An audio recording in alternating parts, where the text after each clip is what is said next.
is, some people, look at this.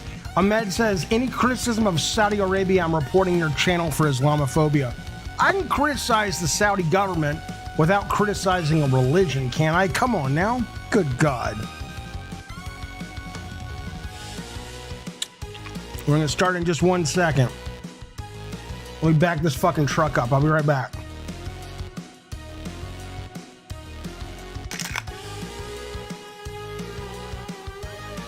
Yes, I can. Why can't I?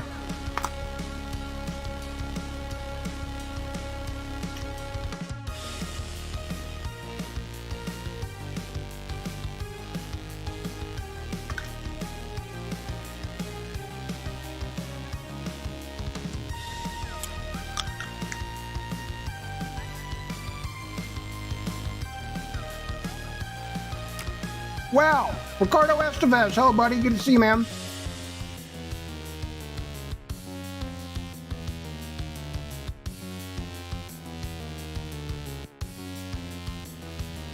Hey, say Lou, thank you so much. Been a member for 13 months. I appreciate that, buddy. Absolutely. Absolutely. Thank you for that support, sir.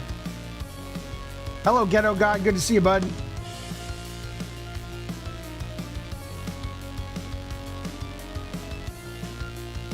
I wish my fucking foot would go right through your skull. I'm gonna slit somebody open like a fish and drink their blood.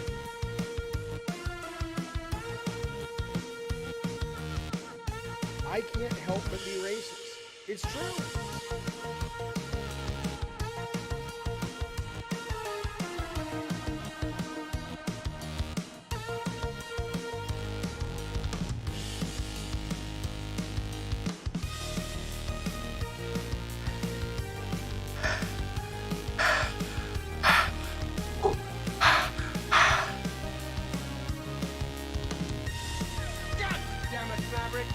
Hey, X-Rated Skater, thank you, buddy. I appreciate that first super chat of the day. For fuck's sake, Chaffee's here, you goddamn right. Here we go, baby. Welcome, good sirs and sirettes, to the Diet Soda Soul. Well, actually, first off, X-Rated Skater, thank you for the super chat, and welcome everybody else to the Gavin and the games. It's, oh shit, no, I don't want to play that today. That's for something, that's for something else. That's for when I have, you know, it doesn't matter. Hang on, let me just get this set up to go. All right, fellas. We are here for the Gavin and the games. We got a lot to talk about today. We have a lot to talk about today. It is a very packed show, to the point that I can't even really promise that we will do an after show. The after show may come in the morning instead of right after this, because this show may go long, and it may also go long because I have Jedi Survivor all loaded up to stream tonight at 9, and I'm just not entirely sure where my energy is going to be once we get through this packed show. You're a fucking moron. I have to say thank you to Spaz and Rob for setting up her soundboard. I mean, I just want to play this all day. I can't help but be racist. It's true. It's my favorite. My favorite. I'll do one more, then we're going to get to work. We're going to get some shit. Here, guess who? This is P Turtle. Yeah. That's my favorite one too. They're all great. All right, let's Do you guys not have phones? All right, let's get to work. All right. Focus, Jeffy, focus. Alex Plox opened our show. That was the great Alex Plox with his riff on River City Rumble, or whatever the fuck we called it back in the day, on Twisted Metal. I love that. As you can tell, Day One Patch Kids is in the house. I am repping my favorite concept of theirs, but they have many concepts over on their website that you can find in the link tree below. So, look, let's just get... Oh, I want to tell you two things real quick. Two things. Number one, I've already shown you guys. Let me just focus for a minute. I've shown you guys this before. This is my CPAP mask, okay? And this is what I wear to stop sleep apnea, okay? Which allows me to sleep through the night very deeply. And it also allows me to stream a lot more and have a lot more focus because I have more energy because I've gotten a lot of sleep. I just want to tell you, though, it's not... Yeah, Addy Pie says, is this your old man mask? It's not only my old man mask, though. This is a gateway to fucking just Imagination Central. Are you Jesus in my pocket. Listen to me.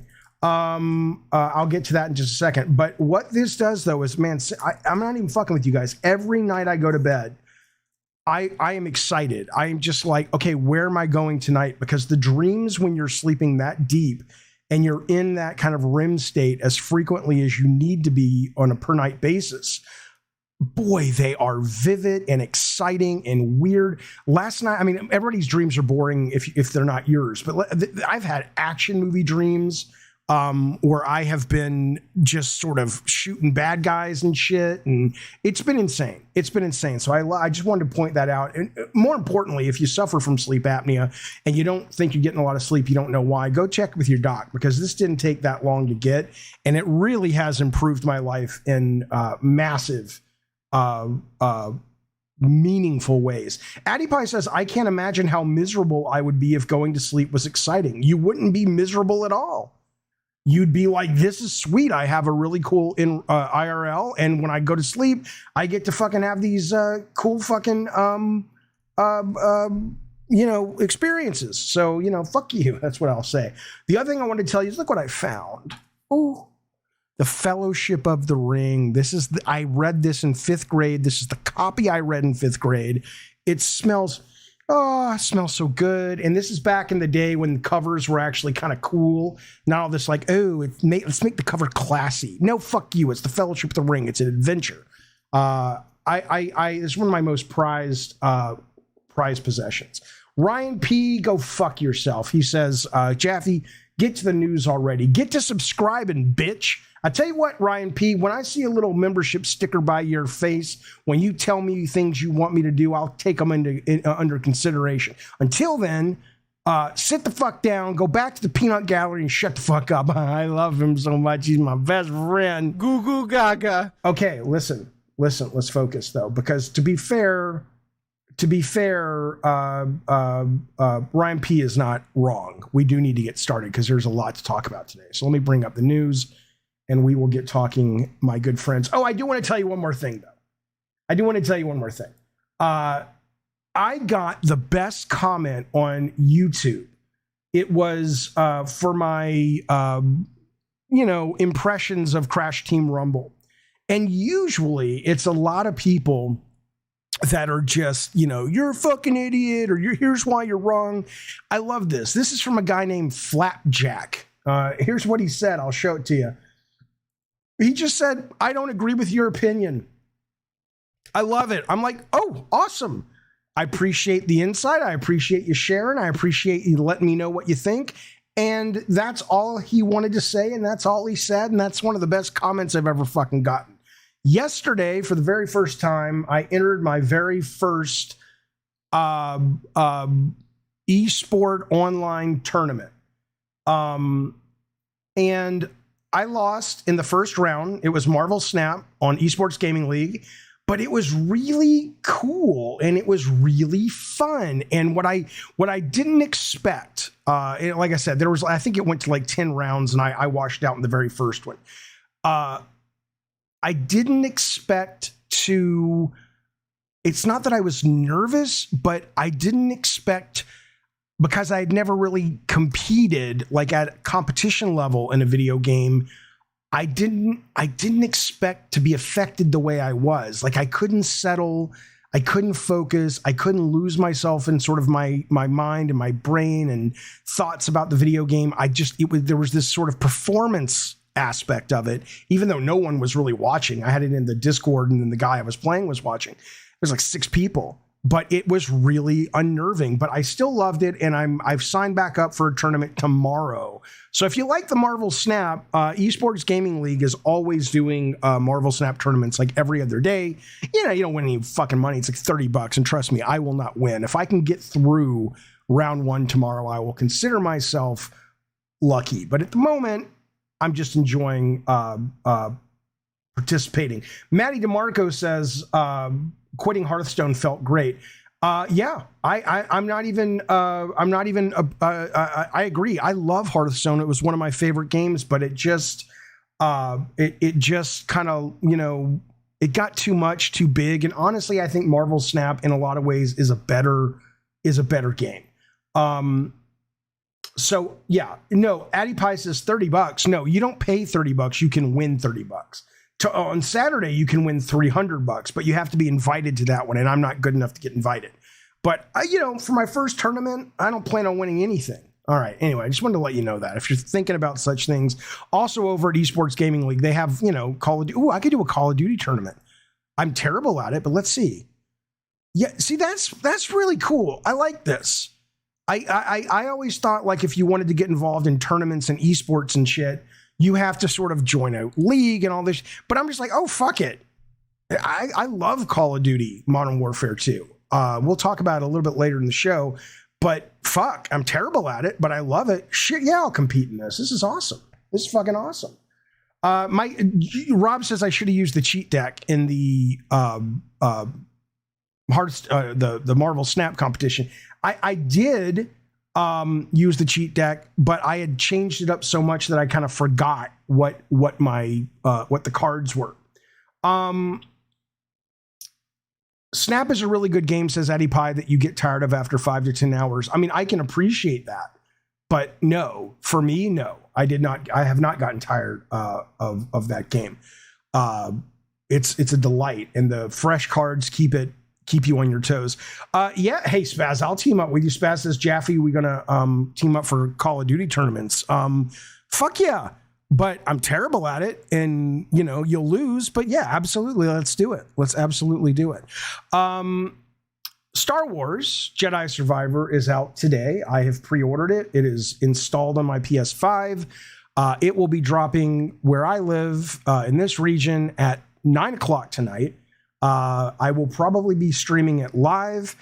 If I do not stream it live, then I'll stream it live. But if I don't stream it tonight, right when it drops, I'll stream it tomorrow morning. I'm not entirely sure yet, but this is exciting. However, I will tell you, so if you look at the reviews, we're at an 86 right now, Metacritic.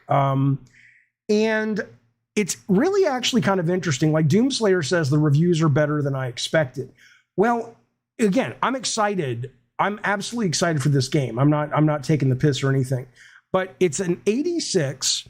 But if you look at the reviews, the number is kind of weird because, yes, you've got some of these outlets, like The Guardian gave it 100. I'll just read you what they said real quick. They say, it might not quite match the narrative prowess of BioWare's Knights of the Old Republic, but Survivor has so much else going for it.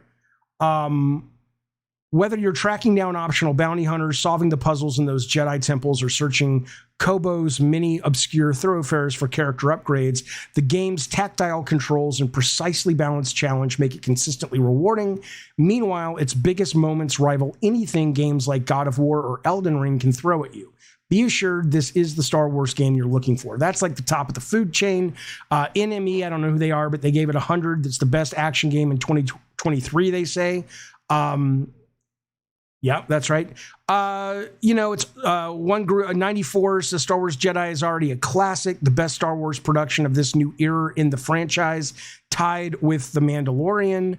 Game Informer says they took a measured and thoughtful approach to analyze what worked and what didn't in the last Star Wars game, and Survivor feels like a worthy attempt at evolution. It captures the magic of Star Wars as well as anything in the current canon, and it's a stellar adventure in its own right.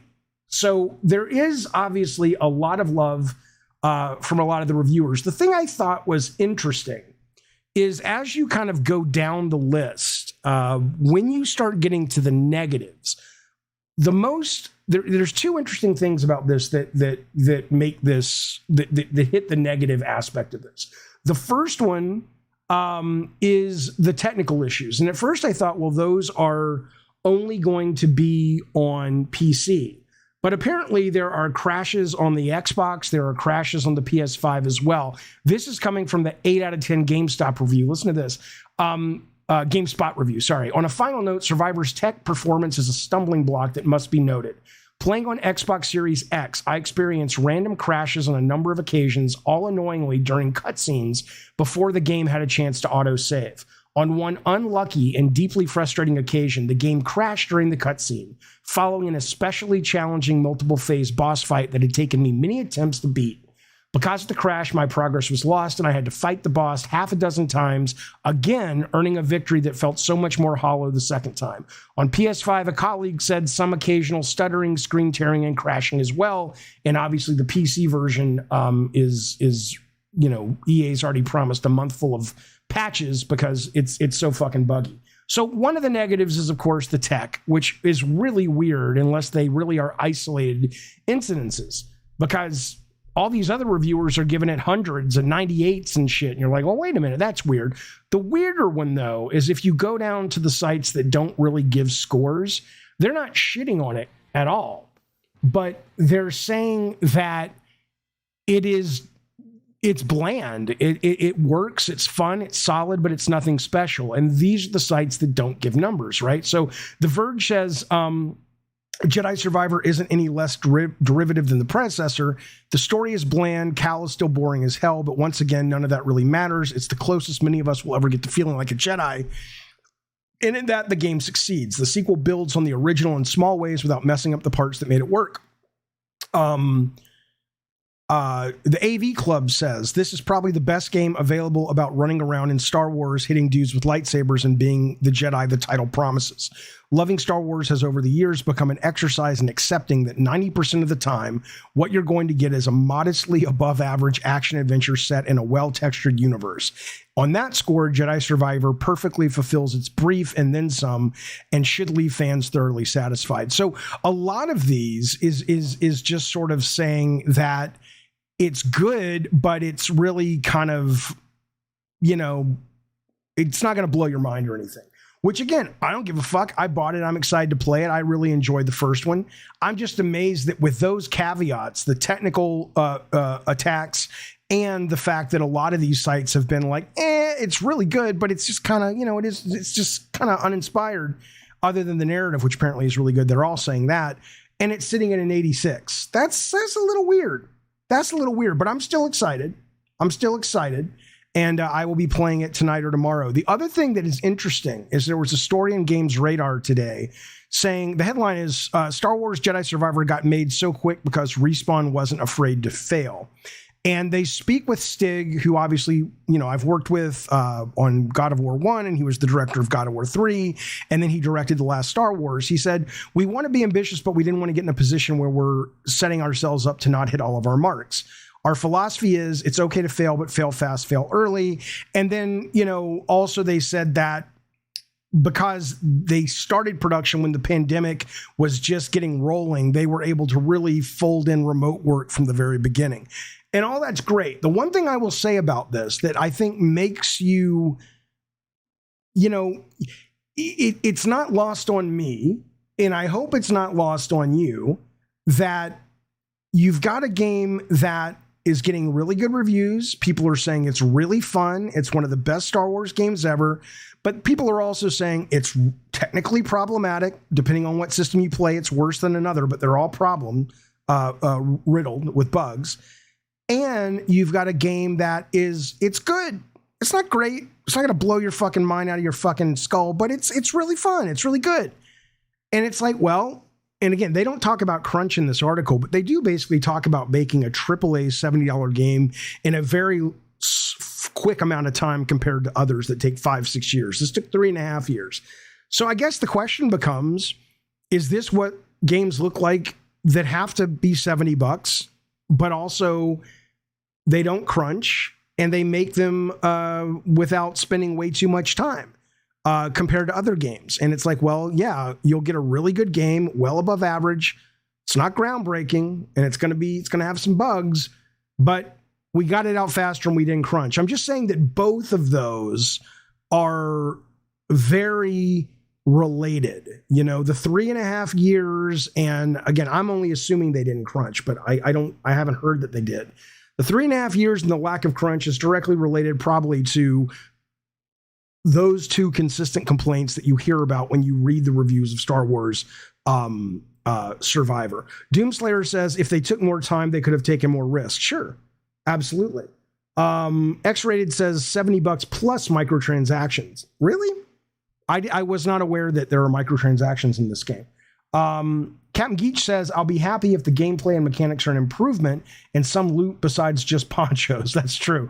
Again, I'm not beating up on the game. I'm excited. I'm bought it. I bought it today. I installed it today. But I'm just saying that it's interesting as we have those conversations often about crunch and about how long games take and the cost of games, that this may be a wonderful thing that we can come back to and say, well, this is what you get when you basically acquiesce to the Kotakus of the world. And is that good enough? It might be. It might be. Yeah, Emmanuel says if they took more time, they could have released a better performance version. Right.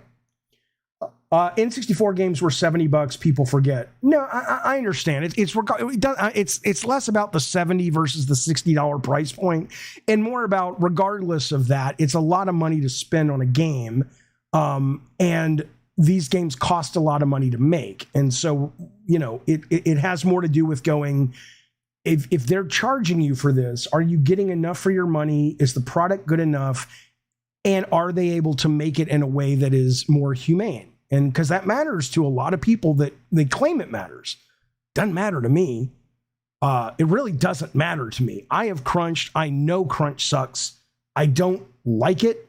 I think capitalism as it is sucks. But ultimately, that's how most great things get created, whether it's a personal passion project or a massive fucking undertaking that an entire company does. It's sweat equity. It's the way it works. But a lot of people say, no, I'm not interested in that. So we'll see. We'll see what happens. Of course, Aunt Tony says it was going to review good, though. I don't think one person thought it wasn't going to review really high. To me, that is an issue. Why is that an issue? I don't understand. Let me get these two super chats. Dustin Hadid says, Big Papa Jaffe passed the smoke. Thank you, sir. I have not smoked any weed today, actually. So if I had some and I could share it through the computer, I would, sir. But I have not had any. The other thing I'll tell you is we have a brand new member of the Diet Soda Soldiers. I hope everybody who's capable will give the Gaming Nation, who has stepped up to the bar and said, Jaffe, I want to see what you got betwixt them legs. What? Come on now, Gaming Nation. That's pitiful. I wish my fucking foot would go right through your skull. But what I will tell you is I appreciate it. Thank you for the support. And everybody who can, please give good sir Gaming Nating an emote of your choice. I would really appreciate it.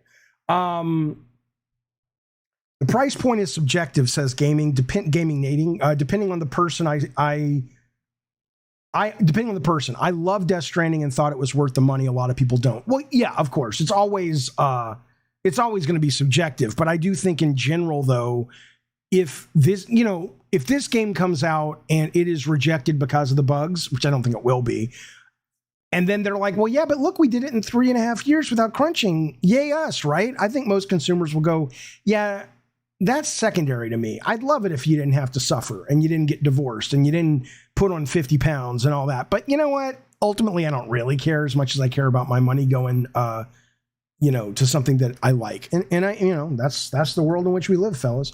Okay. I want to tell you this real quick. Coming up later in the show, I'm going to give you a chance from one of our sponsors, the Elitist Podcast, to have the opportunity. And I'll tell you, you can get yourself on the Elitist, if you don't know, is a great podcast. It is a video game podcast trivia show about video games. So it's like a quiz show. It's like what's called Trivial Pursuit, but all the questions are video game related, right? Well, they're running a program right now that says, hey, Jaffe, here's 8 questions that you can give out to the audience over the next week or two. There's 8 of them.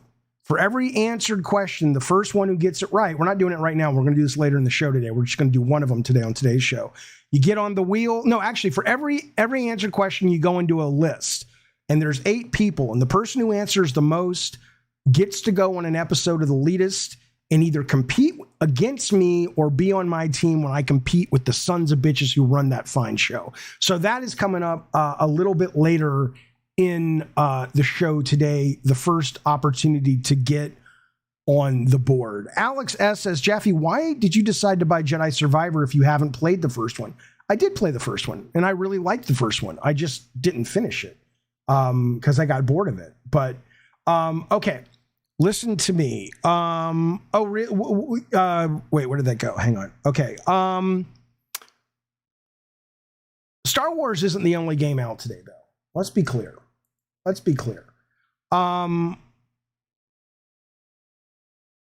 The Last Case of Benedict Fox is now out on Game Pass, and I think you can buy it as well in other places. The demo of this was great. It is a Metroidvania style video game. It is very good, at least what I played. It is very creative. It is kind of like, it's Metroidvania, but it's a little more puzzly than most Metroidvanias. It's got the whole Cthulhian lore. It's beautiful. It's interesting. It's different. The demo, I would say, is a solid 8 out of 10. I have absolutely no clue if the final game is a solid 8 out of 10, but it's quote free, so who gives a shit? I'm going to try it. What I'll tell you though is the reviews as of now. Let me refresh. So far, no one has reviewed this, which is really kind of odd.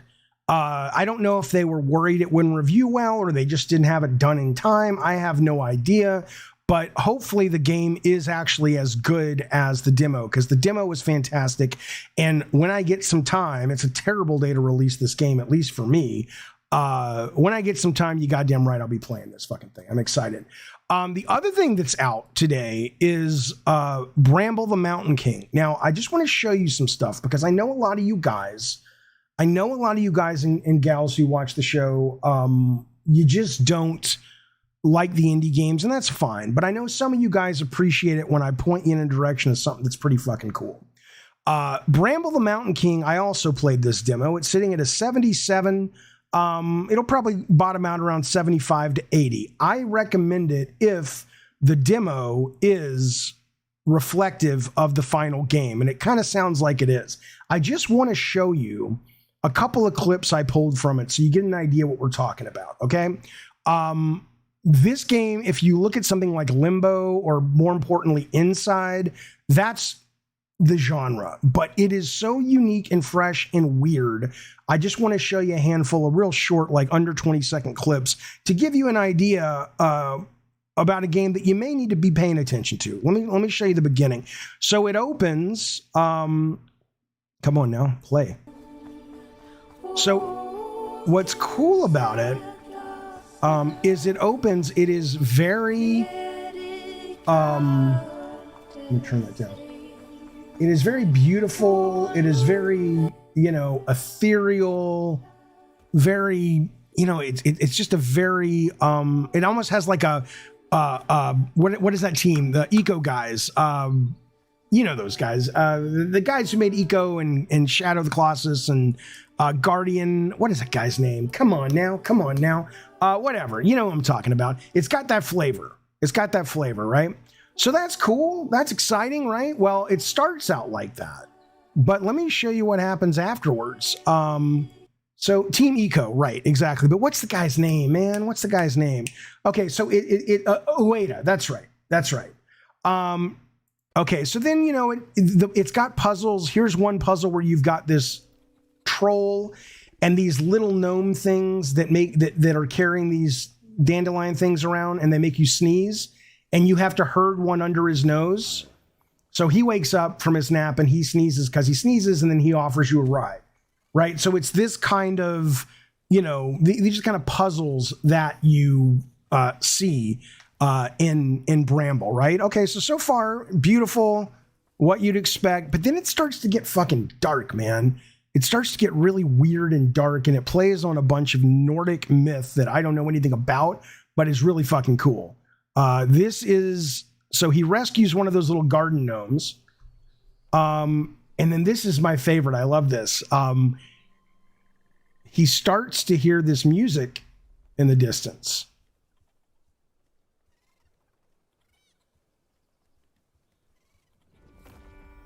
And so it hypnotizes him a little bit, right? And he starts dancing.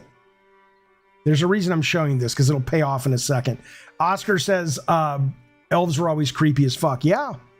In this game, you'll see in a second. So he gets totally kind of brainwashed and hypnotized by the music, and he gets led on this journey. I think he's trying to find his sister, right?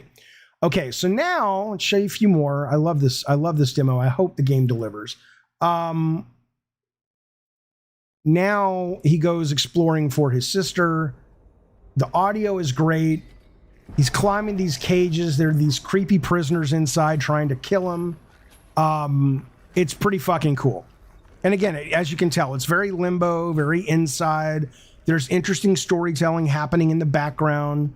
And this was my favorite part coming up. Well, I'm going to show you right now. So he ultimately discovers the source of the music. Right, so here we go. So there she is playing the violin. Look at that. I love it when she stops and just sees him, right? And then watch this shit. So he's like, we don't really know what's happening. So he's moving through his day. Moving through his day. He's like, well, the music stopped. Okay, I guess I'll keep looking for my sister. And then watch this shit.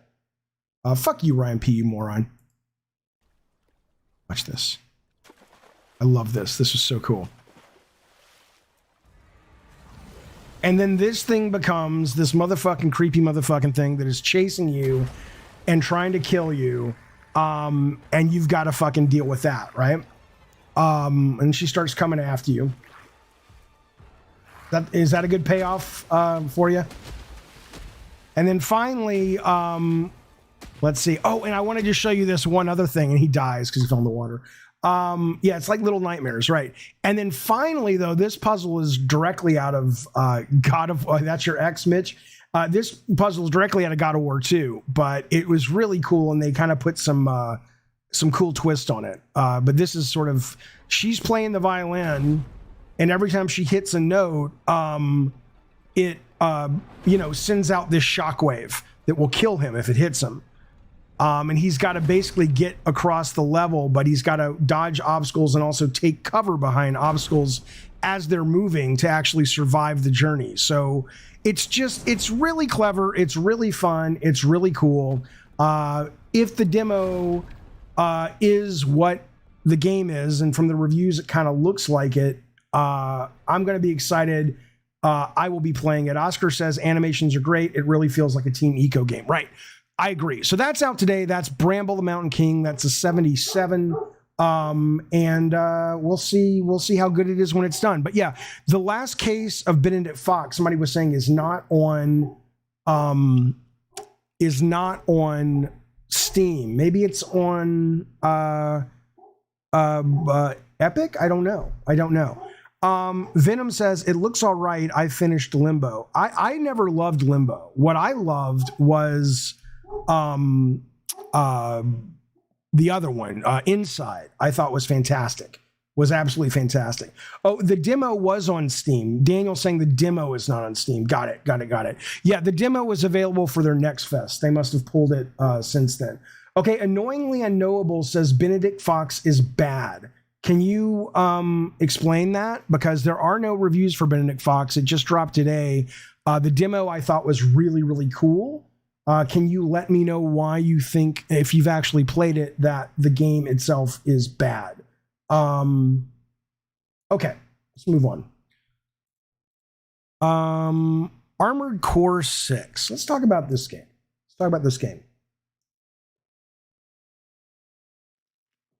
Okay, so they dropped a release date today. Now, the last time I played an Armored Core game was like 1 or 2. It was like I played it in the PlayStation offices way back when, and I didn't like it very much. It was just really boring for me, and it was really slow, and there was a lot of customization, and I was just like, it's not for me. But this one sounds pretty great. So today they dropped a trailer, which you can check on your own. I'm not going to show it right now, but it was really cool looking. It's called Armored Core 6 Fires of Rubicon. It'll be coming out not that long from now, August 25th. It's obviously from the From guys. It's not directed by Miyazaki, but it's his studio. Here's some stuff. It's interesting when you watch the trailer. It makes it kind of look like a narrative-based adventure game with giant robots and mechs and shit. But when you actually read a deeper dive with the developer, it sounds like it is really just the loop that says customize the fuck out of your robot and then take it into battle in a single player linear group of battles or semi-linear group of battles. But it's not like you're going to be flying your mech around and going on adventures and solving puzzles. It is pretty much, it sounds like virtual on. It's robot combat, and it's deep because you can do bucket loads of customization. And so the trailer, I think, is a little misleading, even though I think it looks fucking phenomenal in terms of visually and the imagination on display and things like that. But I do think, and it sounds like this is kind of just a more brought up to modern standards and refined version of Armored Core. But I'm okay with that, because if you read the Eurogamer has an interview with the director, and I want to tell you some of the things he said that made me more interested in this title. So they talked to the director and the producer. He says, we're using our experience from recent years and combining it with core elements of what we believe makes Armored Core special. This is still a brand new game, and we want it to feel like a new mech action game that fits within the current climate of games. We've taken various strides to not only make sure it fits on our own game design philosophy, but we feel like a brand new modern action game in the mech genre. And so in that sense, we want it to feel like a fresh start and a new step forward. So they are trying to bring new people in, similar to what they did with Elden Ring, where they made some design changes to make it less punishing and less offensive, I guess, for lack of a better word, to a new player. Apparently there is going to be still massive levels of deep customization. It is still an action game, they say, smooth controls, expansive dynamic maps, and a full sense of progression. But they said that, here's what they say about building and customizing. Assembling, putting together your own unique mech and building out your own unique armored core, says the director, makes the game fun in creating this unique mech and taking it into battle and tuning it and swapping out parts in different ways, accumulating the parts, testing different weapons and combos of weapons. Swapping out leg parts and weapon parts that have a real impact on movement and combat beyond just numbers moving up and down. So yeah, when I played it on PS2, it really did just almost feel like a spreadsheet game for half of it, where you're just moving these numbers around. And I'm sure it made a difference on the battlefield, but they're saying now you're going to get a very tangible, intuitive, according to them, sense that when you're moving those numbers, you see immediate and meaningful change in the robot. They say the combat is fast, dynamic, tactical, with multiple approaches to success. It rewards careful, aggressive play, with mechs being able to seamlessly transition between ranged and melee combat. The final thing I'll tell you, they are going to revise the control scheme, make it more intuitive, bring it up to modern times. It's a complex game with many parameters at play, and there's a lot of depth, says the producer. This is something we've been conscious of in development, and we've carefully designed the onboarding aspect and especially the level design in the early stages of the game, so even new players can deepen their understanding step by step. This is an area in which we very much are aware there were issues in the past, and we're trying to make it as appealing and intuitive to new people as possible. So I'm in. I'm totally in now, because when I read this, they're saying it's not a big story game. There is some story. They're saying they're doing it like Elden Ring, where the exact quote is, this is one part that could be considered more direct storytelling, but we feel like those fragmented elements of the story that the player is able to pick up and learn about and dive deeper into the lore on their own, those elements are still present. So there is an Elden Ring aspect of the lore is just out there, and it's sort of up to you to piece some of it together. So after I read this, I was pretty excited. I wasn't excited enough to buy the special edition. Captain Crunch says From Software will likely charge $60. I think they've already announced it's $60, but this is $450 if you get the top of the food chain special edition. that comes with the game, an art book, comes with a steelbook case. I think it comes with badges, stickers, patches, and a digital soundtrack. It also comes with this garage, which is, I guess, where you park your mech. And then it comes with a pretty fucking good looking mech. So I'm showing it on the screen right now if you're not watching. But yeah, Admiral says for $450, I need a real mech. You goddamn right. But listen, I don't buy special editions. And a lot of times, like lately, I think they've looked like shit. I think the God of War Ragnarok Thor hammer looked like crap. I thought it looked like a chewable dog toy. People have shown me a statue for some recent game. I forget if it was a Sony game. It looked like crap. The Callisto Protocol statue was pretty good. And I'll tell you, if I was inclined to buy special editions, I would be buying this because it's really cool looking. It's really fucking cool looking. But $450, no, go fuck yourself. But a lot of people, are into that. Jeeves says Forbidden West had a great special edition. Okay. What do you mean? Emmanuel says, wow, Jaffe, it looked like a chewable dog toy. Geez, LMAO. It did. It looked like shit. It looked like shit. All right, let's move on. Let's talk a little bit about Microsoft, because obviously they've been in the news. Dun, dun, dun, dun, dun. So people at the top of the chat were asking me, well, Jaffe, are you crying about the Call of Duty acquisition, the Xbox Activision acquisition being blocked at the moment by the CMA, which is the UK regulatory body? And what I'll tell you is I'm not crying over it. I am disappointed, and I'm sad, I guess, truth be told. But I'm not sad. I'm sad for the reason that anybody who's been listening to me over the last year or so about this deal and about Game Pass in general would understand why I'm sad. I'm not sad because I'm a fanboy of Xbox, right? I'm sad because if it doesn't go through, and obviously this is a major hurdle, if it doesn't go through,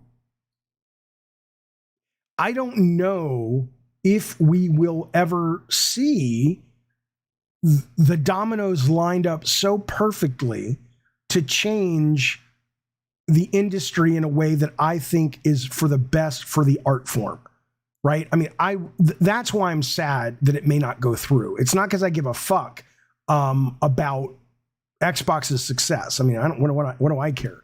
But it is because with all the money they've spent on studios, assuming they can ever get their first party management together, which is, becoming more and more doubtful.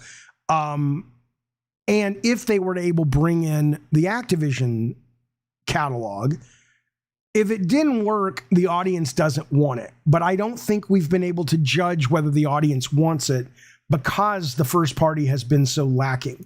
And this was going to be a really good addition that would allow people to then judge the vision of Game Pass, even if the first party development management fucked up and there was very little product from those people. So that bothers me because I think a lot of people will take this as a statement against something like Game Pass if Game Pass fails at this point, and not a reflection of bad management and this deal not going through. So yes, I am sad about it because I love the art form.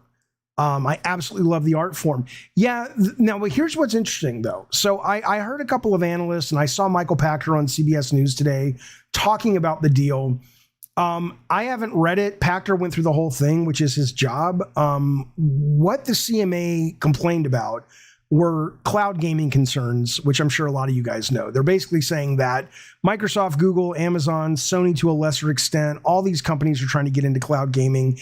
And because Microsoft already owns not just Game Pass Cloud, but they have their server farms, this would kind of be a bridge too far. And I'm like, okay, I mean, I get that. I haven't heard many good reasons to say no to this deal as it relates to Call of Duty. But that, when it's expressed that way, I was like, yeah, okay, I can understand that to some extent. But then Pachter is talking about, he says, look, I've read, I forgot I didn't get the clip queued up. I would have played it, but you can find this online easy. Pachter was saying, if you actually read through the CMA's response where they've blocked this, according to Pachter and another analyst that was interviewed, I think maybe it was VGC, Wedbush Morgan is Pachter and a Ampere analyst. Both of them say that this is not dead. Pachter is saying if you actually read the document, the CMA is basically giving them the solution. They're saying, here's Pachter's quote. We expect. Okay, so this is coming from Pachter.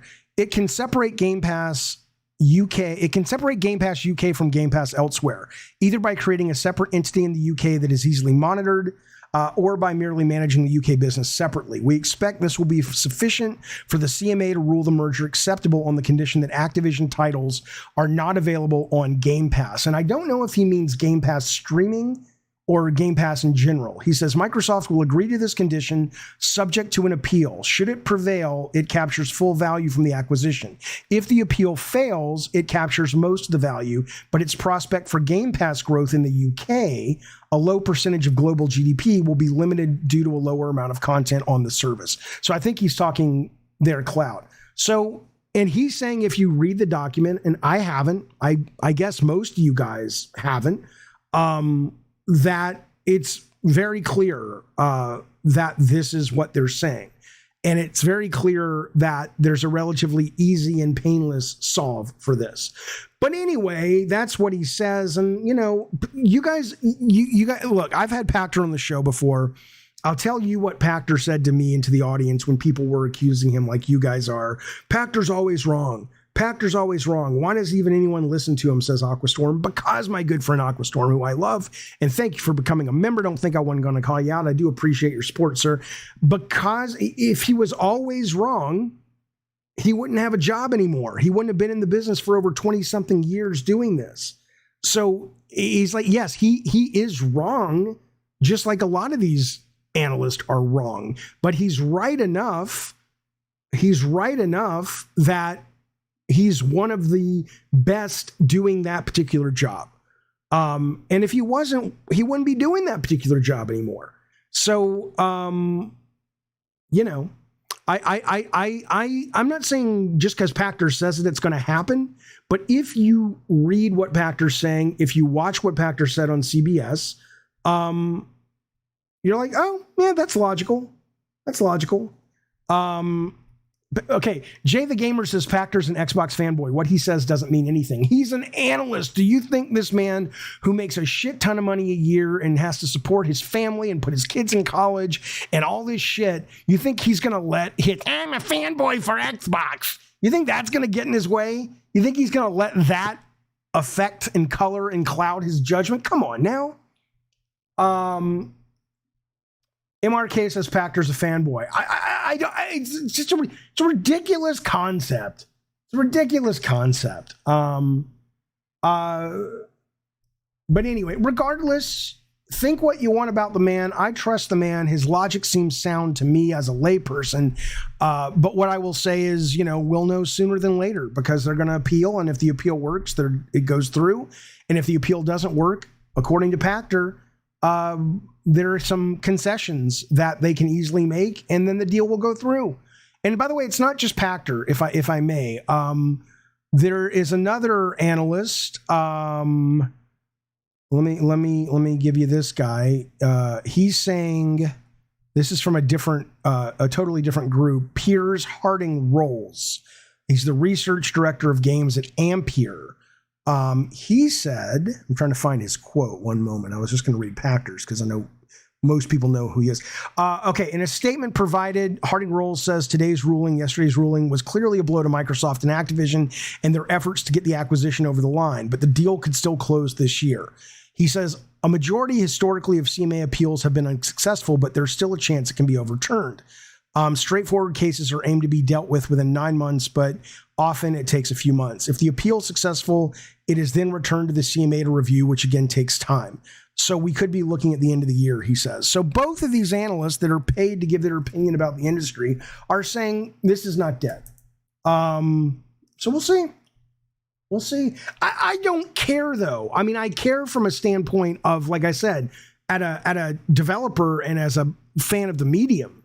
But Yeah, he could be wrong. He could be wrong. I don't want to check his stats, annoyingly unknowable. You're a fucking child. I don't care.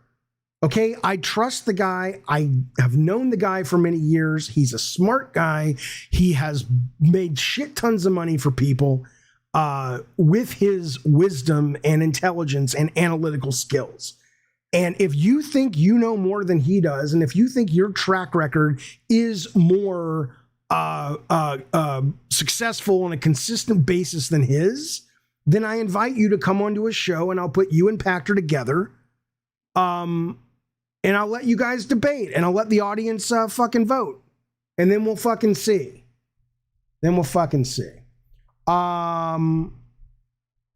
Okay. Let's move forward. I didn't say there. I'm moving on. I can't stand this shit. I can't stand it.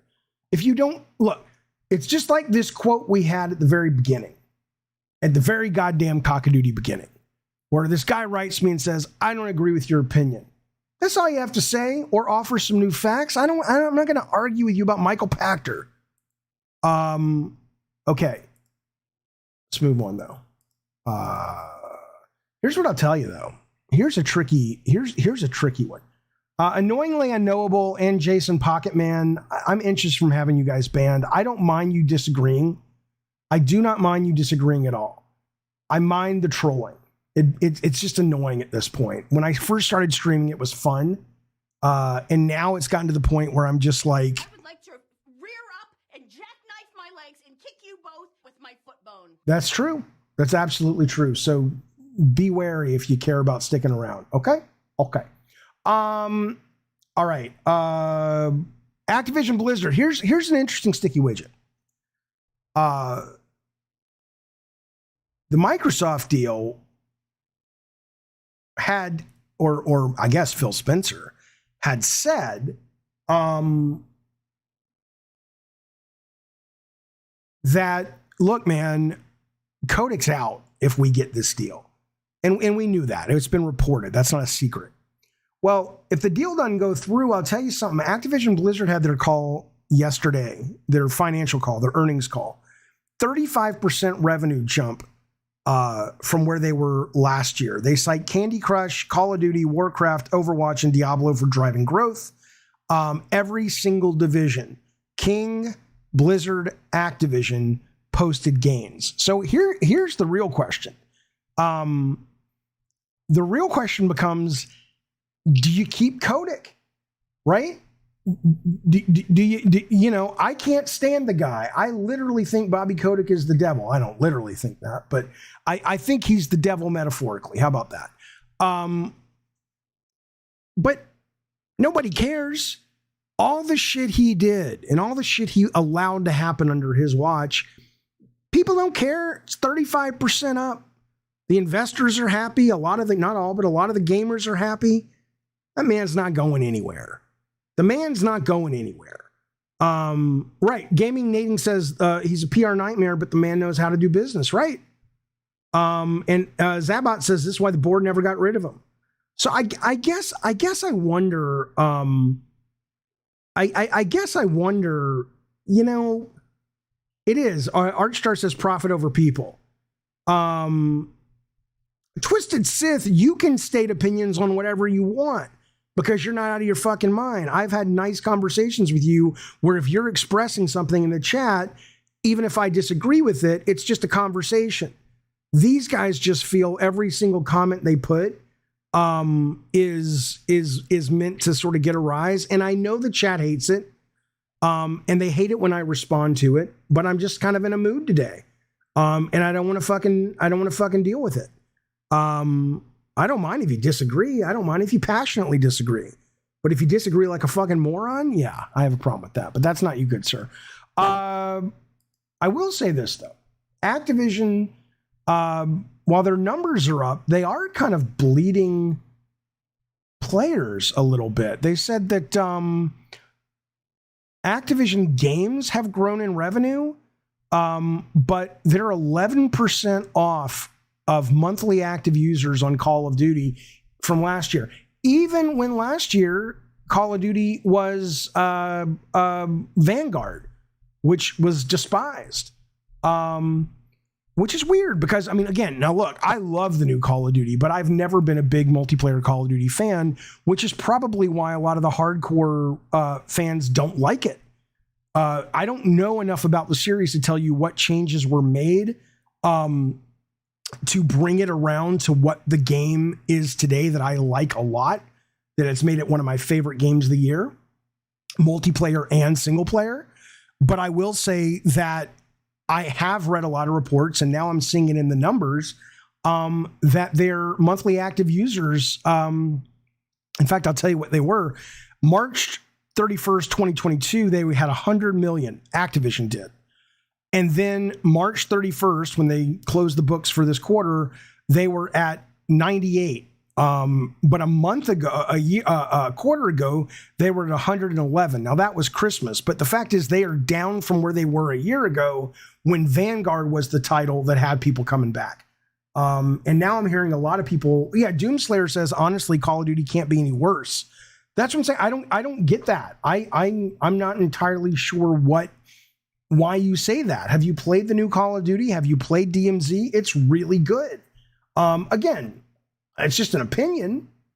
But I don't fucking know. I dig it. I dig it a lot. But yeah, maybe hardcore fans know. Yeah, it's shit. I couldn't tell you. The servers run bad at the moment, says Rob, and most are finished with the season pass.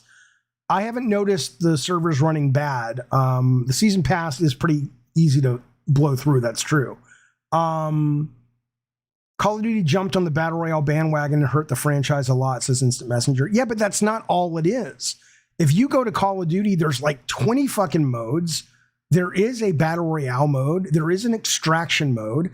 They just added a mode to Warzone that's not even really Battle Royale. It's their Plunder mode, which is back. And then Modern Warfare 2 has like 15 modes and constantly putting new levels in. So I'm not entirely sure when you say it really hurt the game. Okay, so Twisted says other modes may be good, but if people don't like Warzone, then nothing else matters. Popular opinion, not mine. I guess because that one's the free one, right? So that's fair. That's fair. If Warzone hurt Call of Duty, says Zabit, all the game companies are saying hurt me too. Addy Pie says, Jaffe, talk about Kojima. I'll get to it, you fucker. I have things, I have a cadence, baby. You're a fucking moron. Who said that? I didn't say that to him. I didn't say that to Zabit. Come on now. I can't help but be racist. It's true. It's very true. Alex says, Jaffe, to be honest, Modern Warfare 2 is not doing so well. Their season pass is bad as well. Well, what's wrong with the season pass? I'm enjoying it. I'm enjoying the season pass. I'm enjoying their event where you're collecting trophies off dead bodies to buy shit. What is it exactly that you're suggesting is a problem?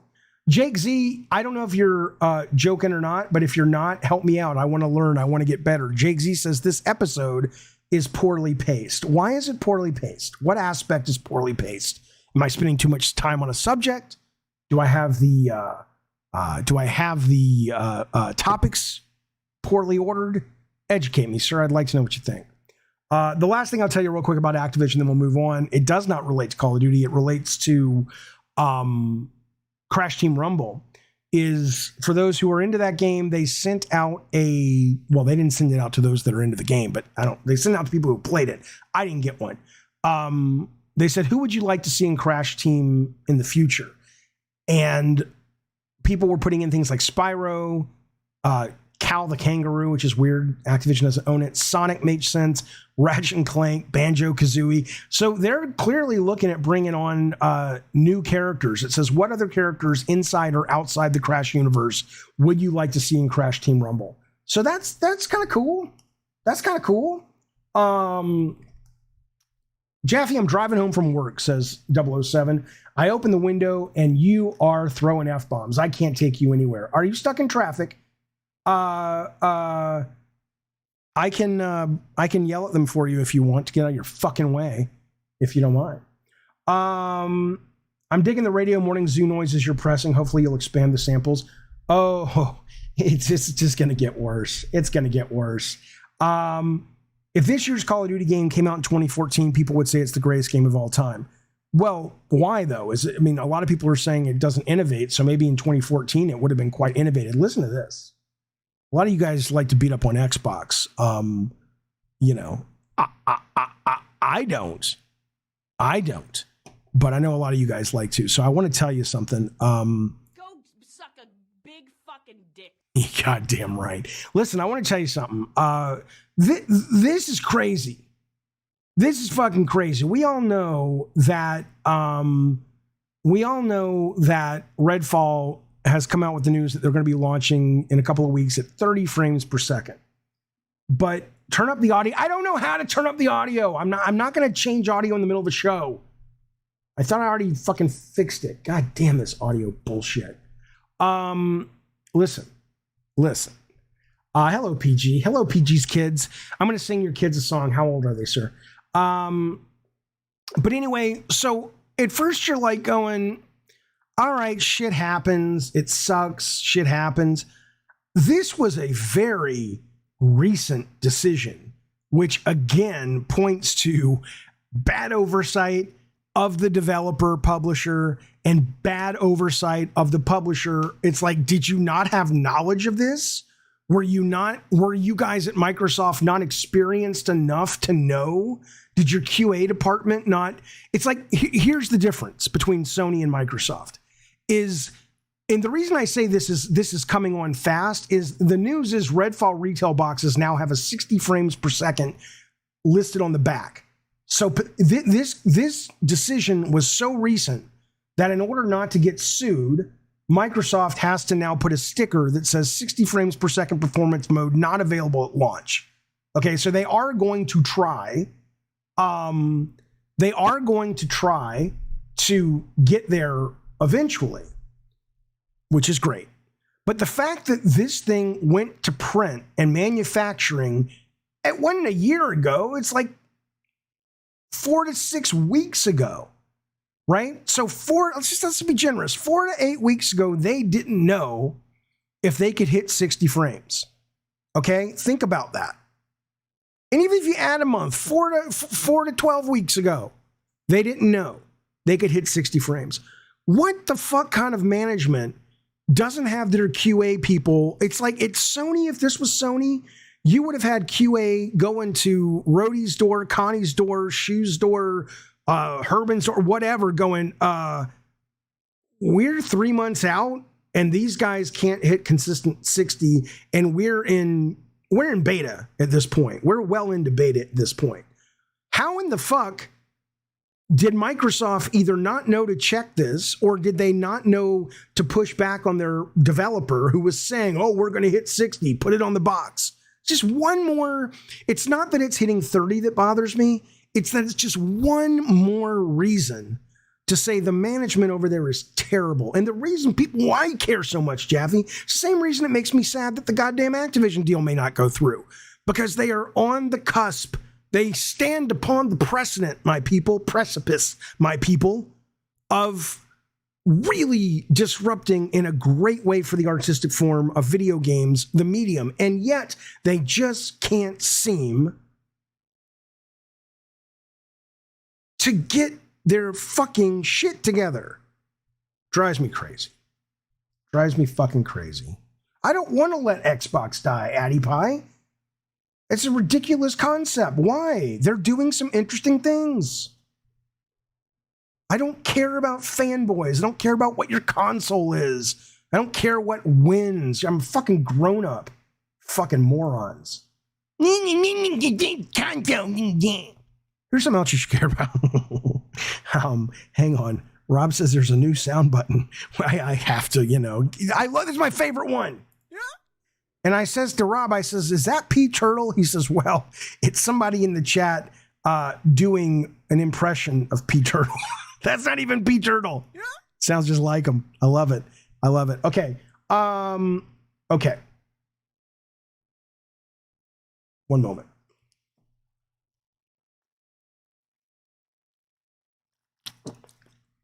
All right. Let's move on. I want to tell you about this. This is weird.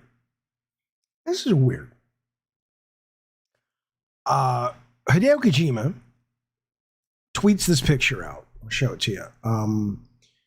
Here he is in his very well-known, famous, don't give him grapes, Jaffe, that's right. In his well-known, famous, place where he takes pictures with developers who come to visit him. He says, I'm with His Royal Highness, Prince Faisal bin Bandar bin Sultan Al Saud. He is not directly related to the King of Saudi Arabia, nor the Prince of Saudi Arabia, who's in line to see his father, but he is a member of the royal family. He is running a number of programs out of Saudi Arabia to promote technology and he in esports, and he is, by all accounts, relatively progressive compared to a lot in the royal family over there, in that he does seem to think women should have more rights and a variety of things, but he's not in any real power in order to make those kinds of sweeping changes. And the country is a shithole of human rights violations. They do a lot of cool stuff. But as an American, at least, as bloody as our hands are, and they are bloody, I can't really get behind this. So the fact that Hideo Kojima, I think it's a really fucking bad look, and it's an exceptional bad look if this guy is investing in Kojima's company and Kojima's allowing it to happen. I'm sorry, but it fucking is, because this is the country that women can only be out in public with male escorts, not escorts, but chaperones. This is the country that executes people for being LGBT. This is a country that has just massive amounts of civil rights violations and civil rights issues. And to even be in a picture with this guy, not that he is his king or his prince, they're worse. The prince is more aggressive than the king, but apparently the prince is the one that had that journalist butchered. So I'm sorry, there's a point where people, especially as tuned in to the world and to politics and to sort of the value of humanity as Kojima clearly is through his work, there's a point where you say, you know what? Money doesn't need to drive everything. There's a point where you say, I'm good. I'm not lying down in bed with this guy, because personally he may be fine. But the money and the investments, and the fact of the matter is the royal family is investing through this guy's fund in Tencent. They have some of Nintendo. Who else do they have? They have a bunch of video game companies that they have recently gotten in bed with. And let's assume they get in bed with it a lot more. How long do you think before these guys actually start having an opinion about the content of the game based on the percentages that they own in these creative companies? So yeah, I have a problem. Saudi Arabia has been aggressive. This is now from Sports Illustrated video game site, which is a kind of a news site. Saudi Arabia has been aggressively moving into the gaming space in recent years through its public investment fund. They bought Nintendo shares. They are the company's largest external shareholder with 8.3% of all Nintendo shares. They have invested in Chinese gaming giant Tencent, Activision Blizzard, Capcom, EA, Nexon, Take-Two, Koei, and many more. It also took over two of the world's biggest esport organizers. The country's human rights abuses are well recorded, and many gamers worry that with enough investment, the country could dictate the content in popular games and series, which gives Saudi Arabia's track record with women and LGBT would not be ideal for the diverse game community. Listen to this. Saudi Arabia banned The Last of Us 2 due to its romance between two women and its depiction of trans characters. I thought there was only one trans character in that game. And other games like God of War have been banned for violence and for depicting non-conforming religious beliefs.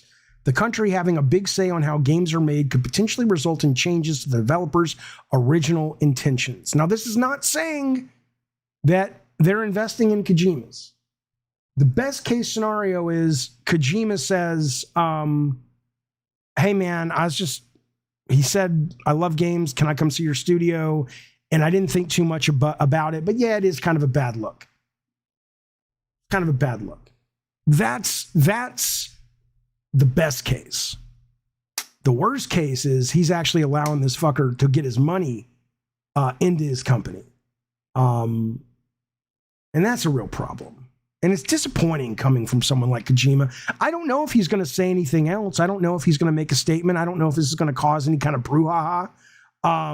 But I do think it's... No, Doomslayer, no, I'm sorry. You're wrong. So from just a pick, we're drawing such wild conclusions. He's not funding Kojima. First of all, you don't know that. You don't know that. I don't know that. I'm saying that is the worst case. But yes, when you look, unless I don't like Donald Trump, okay? You might not like Joe Biden. That's fine.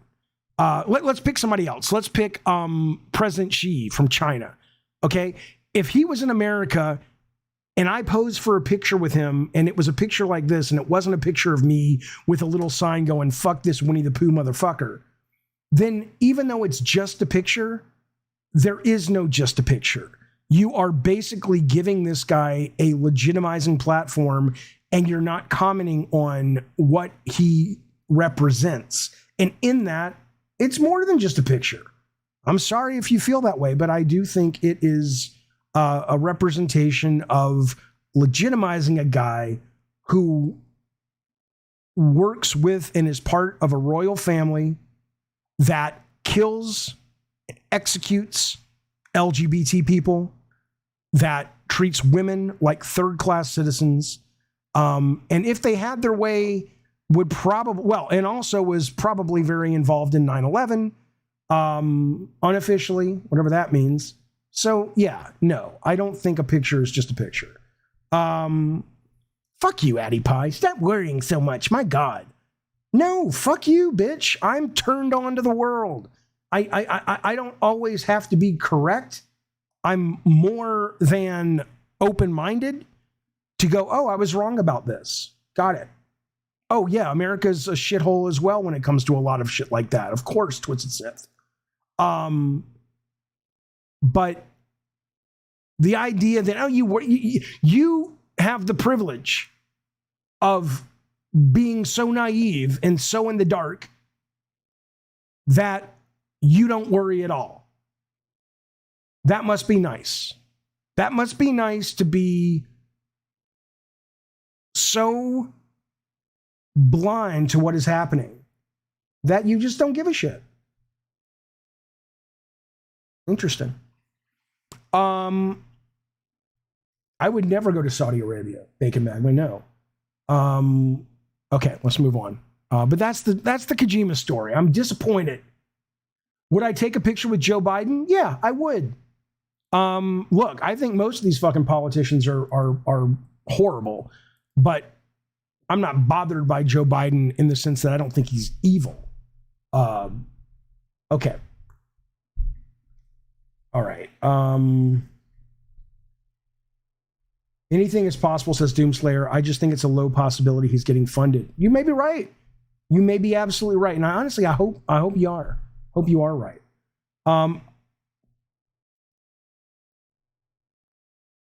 What mic am I using? It sounds great. Oh my God, Keon. Finally, somebody says something nice about the sound. I'm using a Yeti X, but I put it on a boom finally, and then Spaz and Man Cave helped me with some settings and whatnot. Are all of the politically correct outlets like IGN and Kinda Funny outraging over this? I have not seen this story picked up by anyone other than Sports Illustrated, and I want to say maybe Eurogamer. But I haven't looked at a lot of the news today on IGN or GameSpot, so I couldn't tell you. But I'm pretty sure. What did you ask about? Was it Kind of Funny? You said. I don't imagine Kind of Funny would cover it. I assume Colin will have something to say about it, but we'll have to see. Sal Mark, thank you so much, buddy, for the super chat. I appreciate it. He says, our country. I'm not entirely sure what country you're talking about. Destabilizes other nations and creates wars. Bombs children, weddings. It's game over. Japan is racist.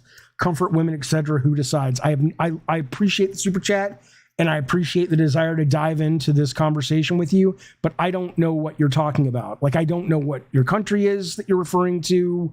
You don't have any punctuation for the most part. So you say bombs, children, weddings, it's game over. Japan is racist. Comfort women. Who decides? I don't know what that is. And I don't want you to spend more money to rewrite it. But if anybody can, help me understand what he's asking for, that would be great. Because I don't want him to, I'm not a pronunciation zombie. I'm saying he spent $5. I'd like to give him a fair response, but I don't understand his topic. Because it's written, in a way that seems like he's running out of oxygen. I don't fucking know. All right. Master Million says, do you think Sony and Xbox need an event soon? There hasn't been many in the first party. What I would say is Sony doesn't need one. I'd love for them to have one. Xbox absolutely needs to do something. Ideally, it would be firing some of their management staff.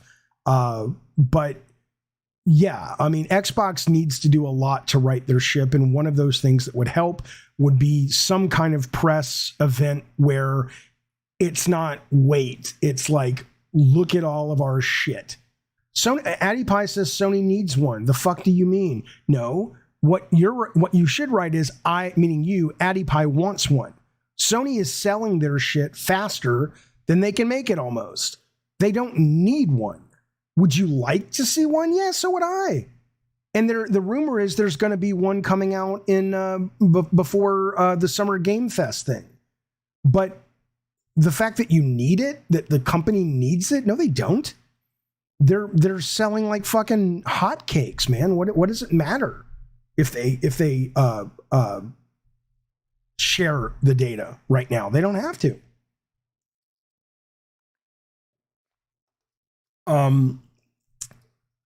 Okay, let's move on though, shall we? Let's talk about Twisted Metal. Look, my understanding is tomorrow, the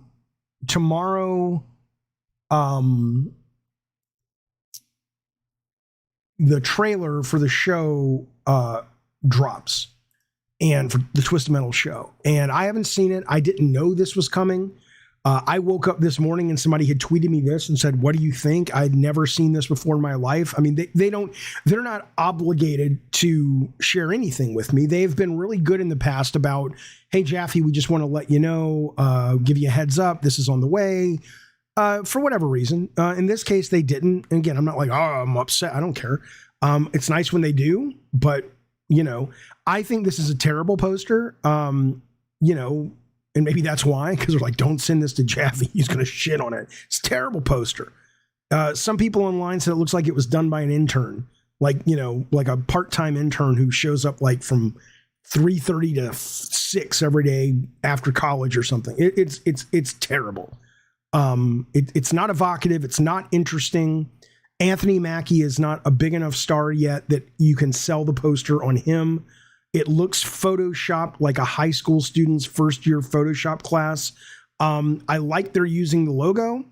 I like it's very clear there's car combat, right? I like that you see the guns in the cars. You see Sweet Tooth. You see some wrecked cars in the background. You see the missiles flying. So, that's a good sign. And I also like very much that the people who are making it are the guys who wrote and produced Zombieland and Deadpool and Cobra Kai, which is one of my favorite shows of all time. So I still have a great deal of faith in the show. I'll have more or less faith tomorrow when the trailer drops. But as a poster, people have been saying, what do I think about the poster? It's a horrible poster. I'm telling you something. We obsessed over box covers at Sony. This looks like someone's like, it's fine, just put it out there. And again, that's okay. It's not gonna, if the show's great, the show's gonna be great. In the grand scheme of things, it's not that important. But it is a bad poster. You gotta at least fucking own the fact. I mean, there's fan posters for Twisted Metal, the series, in games that blow this out of the fucking water. So that's what I would say. The fact that it's on Peacock Somebody says gives you low expectations. Where is that? I forget who said that. I'm so sorry. Here's what I'll tell you though. Peacock is why Peacock and not HBO? Well, I'm assuming Peacock was the company that chose to fund it. HBO maybe wasn't interested. I have no idea. But what I will tell you though is Peacock and Paramount Plus, but specifically Peacock, is absolutely coming on very strong now. I know. I have them all. I have Peacock, I have Paramount Plus, I have everything. And Peacock for the longest time was that thing that I'm like, oh, I need to cancel that. I just keep forgetting. Peacock has gotten really fucking good. I'll show you real quick. Just so let me get this chat first. Zenobine says, my kingdom for more Sony games on PC. Jak and Daxter, Ratchet, Twisted, older God of War games, Xbox ported Halo to PC. Come on now. You goddamn right. Yeah, I mean, I think that would be great. I don't think you're going to see those. I don't think you're going to see those at all, but on PC. But I think that would be awesome. But I think you're probably setting yourself up for disappointment if you actually are expecting those. Let me show you Peacock real quick, because I not that I want to talk about Peacock all day long. It's game show, but just so you know, I think you'll be surprised, because I was surprised when I went back to it to watch something. I forget what it was. So you've got the WWE, which if you like, that's awesome. I like the WWE. You got all their pay-per-views on there. You got a lot of movies. You got the whole John Wick collection. You've got a brand new, very cool series called Miss Davis, which is it's almost like Mrs. Davis, like Doctor Who-ish, but it's everything everywhere all at once. Really, really good. All of their movies come very fast. Knock at the Cabin, Maverick was on there really quick. Megan was on there really quick. So the movie stuff, Poker Face is an excellent show. It is actually a good service now. So all I can tell you is that if you haven't given it a chance, because when it launched, it was kind of shit. It's not shit anymore. It's not HBO Max. It's not necessarily Disney Plus if you like what they own, but it is good. It is good. So anyway, let's move the fuck on. When am I going to talk about the Zelda previews? That is going to be on the after show, either today or tomorrow morning. Okay. Listen to this. PlayStation VR 2 is soon going to be in stock at retailers, in addition to being able to buy it online. Sony confirmed this. We don't know, but it seems it's not selling all that great. No one's really talking about it all that much. And certainly one of the reasons is that, it's kind of hard to buy shit online if you can't play with it in the store and all that shit. So this certainly won't hurt. But come on, this is dead.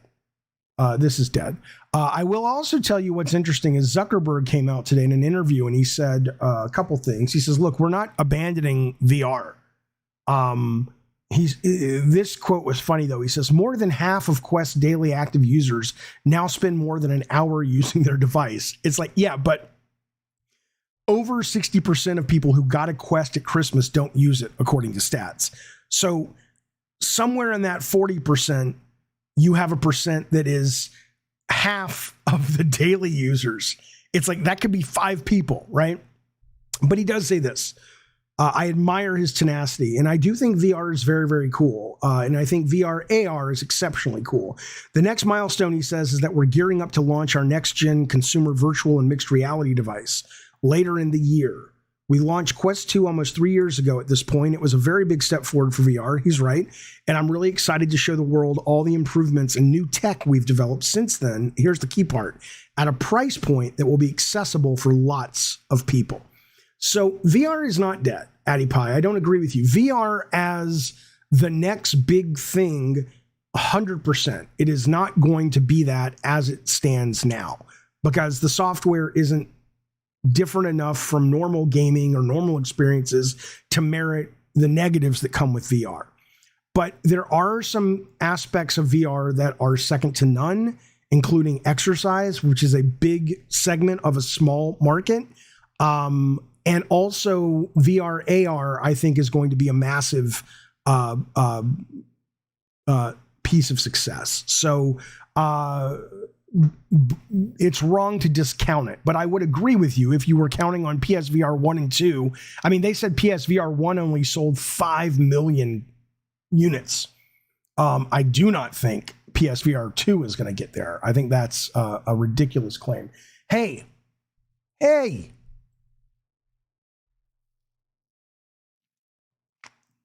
I'm actually kind of excited about this.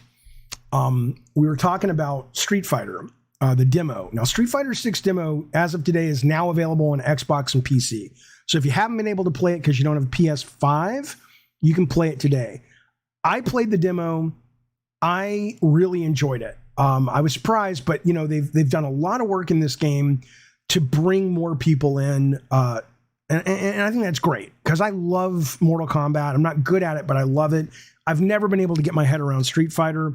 They have 3 control systems now, ranging from classic all the way to button mash. I don't do the button mash. I do the middle one.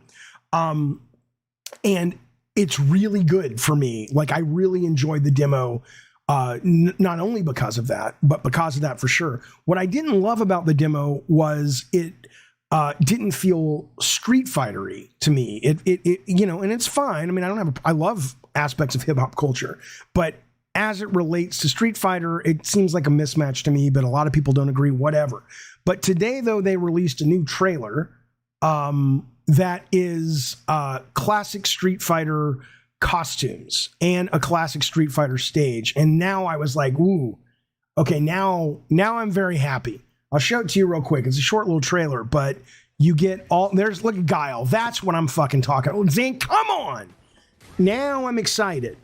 Right? I know I'm an old guy. I grew up with the originals. I didn't even grow up. I was old with the originals. But that is Street Fighter. Come on now. Where's Spinning Bird Kick? Come on, Chun-Li. They got me with they didn't get me with the nostalgia. They got me with the great game, and then they throw the nostalgia on top of it. You goddamn right I'm sold, Emmanuel. Come on now. Look at that shit. Look at those thighs, baby. Not his. I don't care.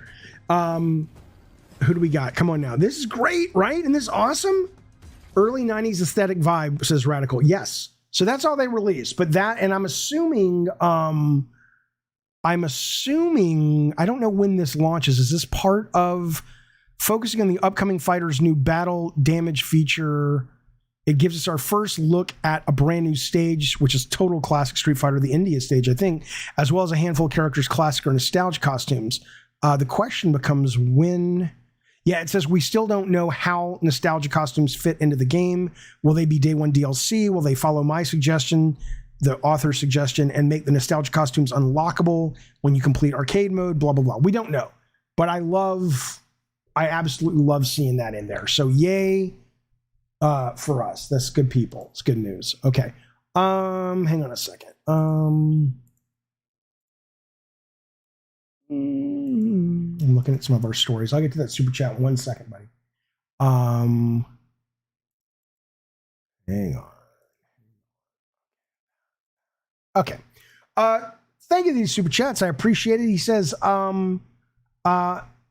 Dimus says, hey Papa Pot Jaffe, have you seen that there's a mod for Skyrim where they integrated Chat GPT to enhance NPC interactions? Well, I know about it, and I have it queued up to watch a video of it on the after show today or tomorrow morning, because I've heard it's very fucking cool. So I'm all into it.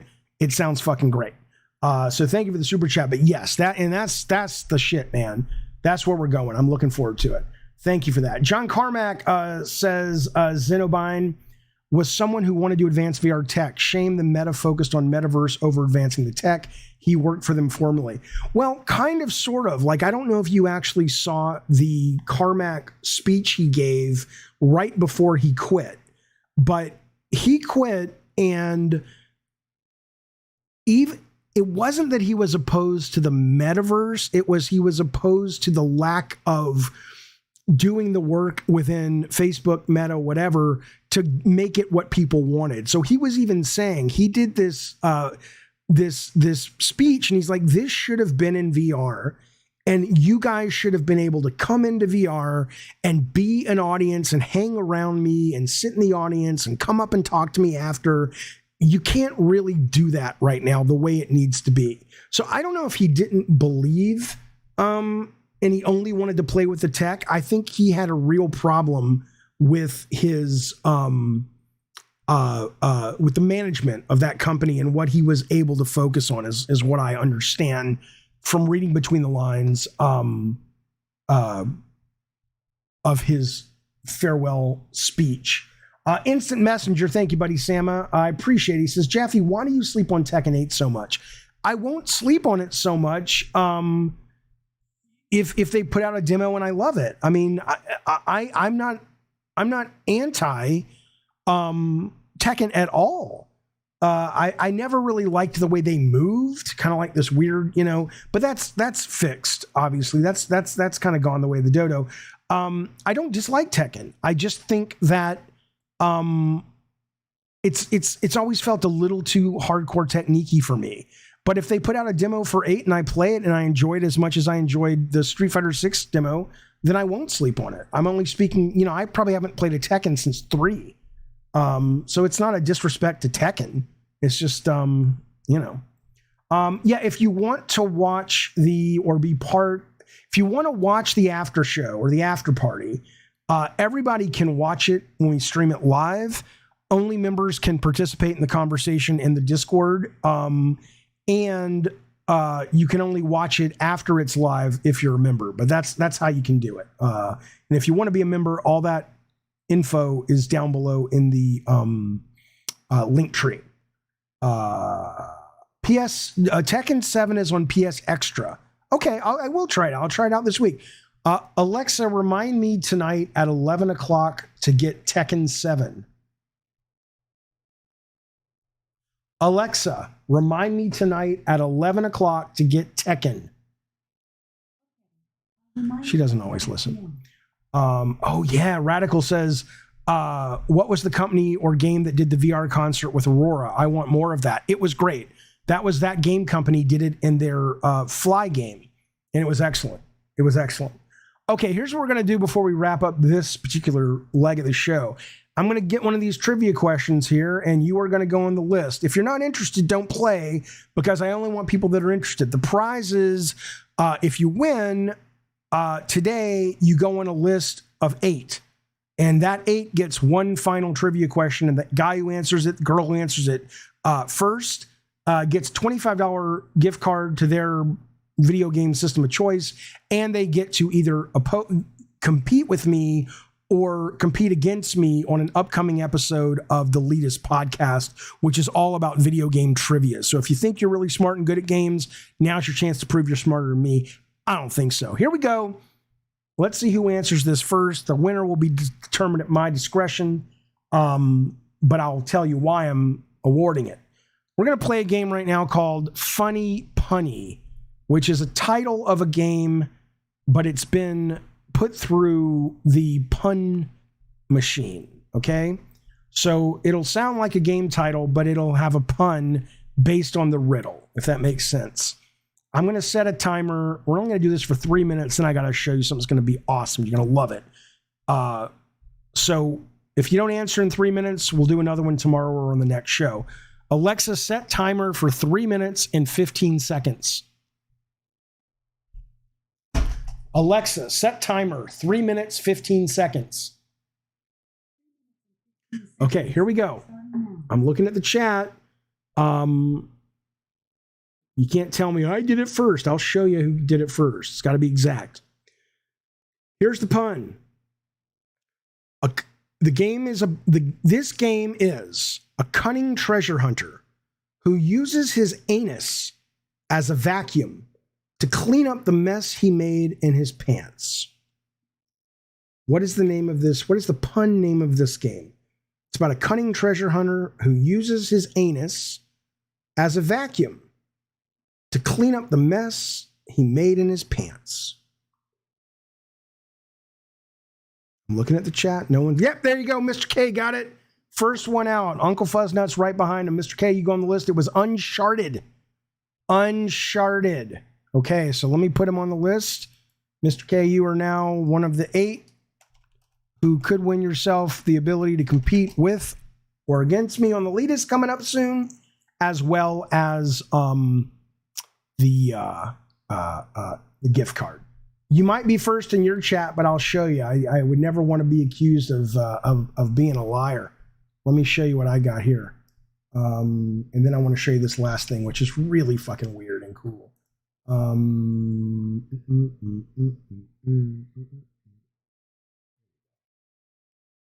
All right.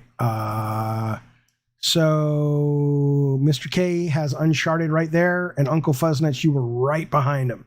But on mine, for whatever reason, he hit first. Okay. All right. I have to show you this. Do you guys remember I have a sound for that? Well, play it, Rob. You can play sounds. Let's go, baby. If you hear an appropriate sound, you got to hit me with it. Okay, I want to show you this. This is really fucking cool. So if you guys remember the company put out this art collective company, Mischief, put out that visual novel that does your taxes. They just dropped a new one today called Hot Chat 3000. I don't know if you've seen this, but we have to play with this for a few minutes before we wrap it up. Here's what it does. Apparently, I think the AI judges how hot you are, and then it gives you chat roulette with people who match your similar level of hotness. Okay. Well, Mr. K, you can give it up if you don't want to be in the running. Give it up to Uncle Fuzznuts. Just let me know. Okay, so let me show you how it works. I'm going to turn off this main camera, and then I will turn on their camera because I have to take my picture. But if you want to send me your picture on Discord, I can put yours in, and we can see what it rates you. Okay. So I'm going to turn off my webcam. Okay. Deactivate the webcam. Come on now. Okay. Alexa, stop. So I'm gonna make the dumbest face I can first, just to show you. No, don't do. I don't want your music. No, I don't want your music. Okay. I gotta turn off this fucking music. Spasmo, put the pic in. Just send me a DM.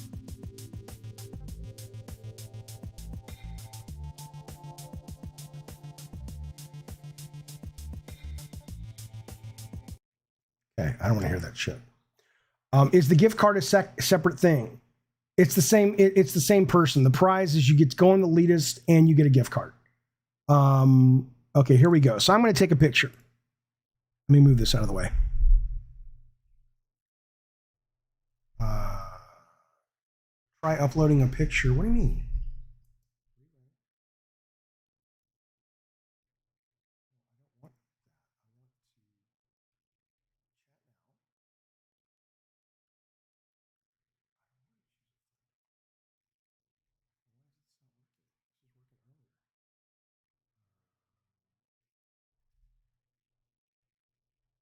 Oh, because it's not deactivated.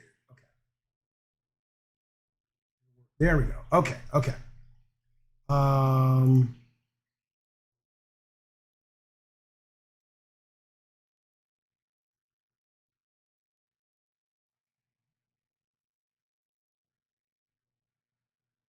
want to upload a photo. You have my camera now, you fuckstick. Let me refresh.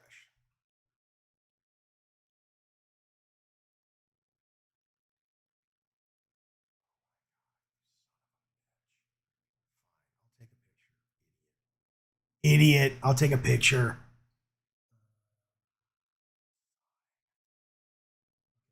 I'm going to intentionally take a bad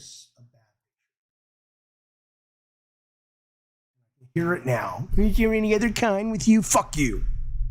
All right, here we go. Light.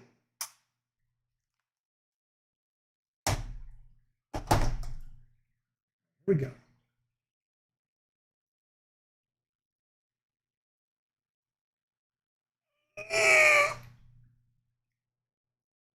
Fuck you. All right. Save. Now let's do another one this is me trying my best to be really attractive. Okay, here we go.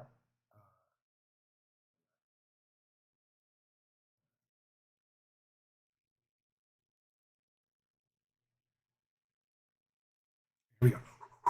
Fuck you, radical. Fuck you, motherfucker. What should I do? What would make me look good? Leaving. Fuck you. Here we go. How do you smolder? All right, that's the best I can do. Save that.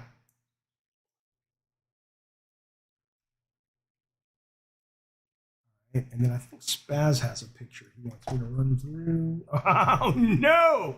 All right, fine. I'll run that one through too, you son of a bitch. I'll be right back. I'll be right back. In the thing.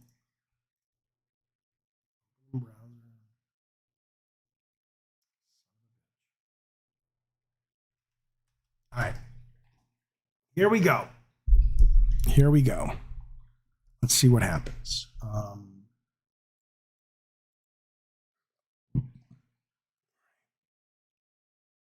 I look like Chris Kringle? Yeah, probably true. Okay, here we go. I am going to show you that page. And I am going to do this. Here we go. Get started. Chat now.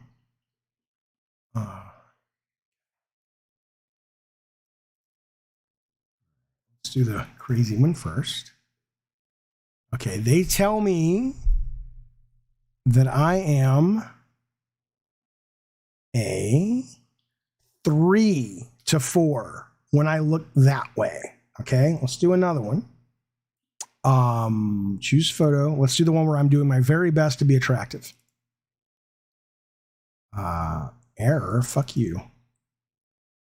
Like, that's too ugly.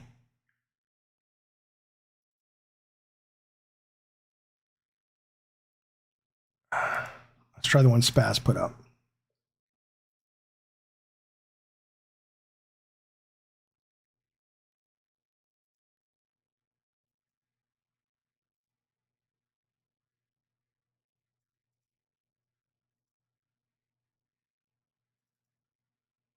All right, here we go. Holy shit! That's a 7? That's a 7? All right, we're going to start chatting and see what happens.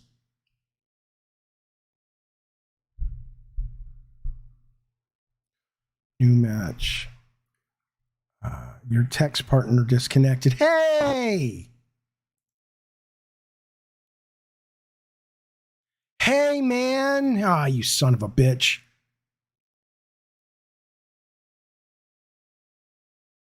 Oh, God. Oh, hello. Hey! These people. These people.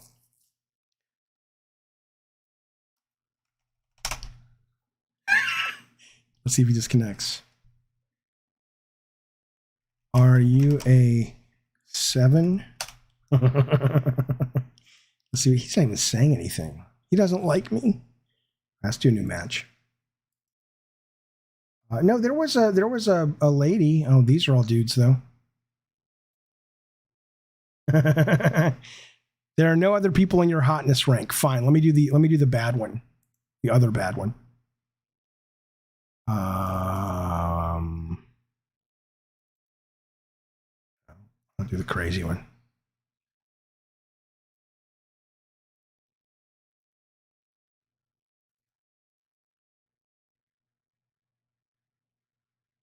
Okay, start chatting. Finding another 3. We are ugly. I don't know what he's going to say. None of them respond. Maybe they're not real. Oh, he's talking to me. He's talking to me. I'm glad. Why are you glad? Is that Rob? Maybe.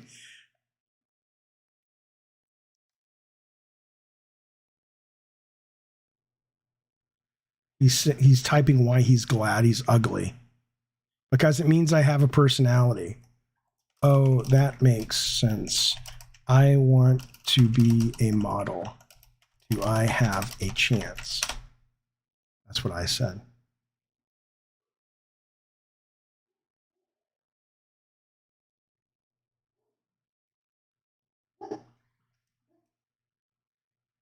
Thanks, pal. Gotta go. Okay. Anyway, there you go. I thought that would have been more fun than it is, but this is the point. This is the point on this fucking show that you come to. You don't know what you're going to get, right? You don't know. Some days it's going to be great, and other days you're going to have segments where you wash out like that. And all I can tell you about that is... I'm going to slit somebody open like a fish and drink their blood. You goddamn right. Listen, fellas, that's been Gabbing and Games for, what is it, Thursday. So I will either be doing the after show today or I will be doing the after show tomorrow morning, first thing in the morning. It depends. I'm going to take like a 30-minute break. It depends on if I want to stream Jedi tonight or Jedi in the morning. So if you're interested in coming to the after show, stick around YouTube, stick around Discord, stick around Twitter. I'll let people know when that is up. Regardless of when we do it, we will be doing, we'll be looking at the Zelda IGN preview. We will be looking at some amazing new footage from Unreal 5 regarding horror video games that they just dropped that are really impressive. And a couple other subjects. And again, this is one of those where everybody can talk. You put yourself in the Discord if you're a member, and it's more like a big roundtable discussion than just me talking at you. So, but regardless, thank you so much for being here for the Gabbin' and for the games. I appreciate it. And the new members, welcome. Thank you for that. The super chats, thank you. Mods, thank you. Everybody, thank you for hanging out with me and talking about the games. I appreciate it, fellas. I'll see you next time. Be well.